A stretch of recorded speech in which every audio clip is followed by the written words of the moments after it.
guys! Welcome back to my channel. This is Momshie Ahcelle. For tonight, magluluto po ako ng baked corn dog bites.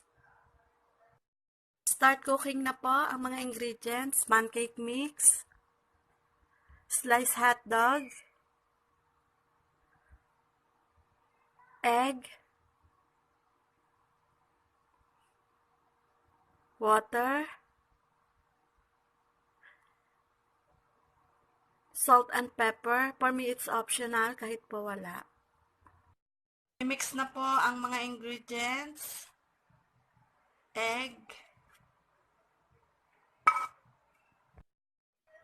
I-mix lang po ng maigi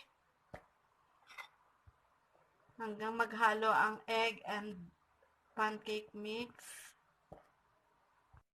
Then add the water.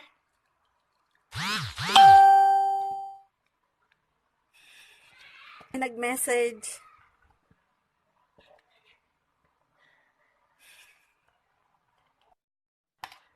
Ngayon po, mix na pong mabuti.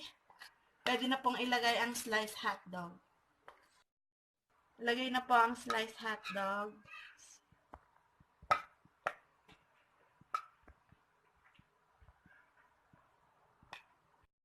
Lagay na po sa oven and bake it for 15 minutes.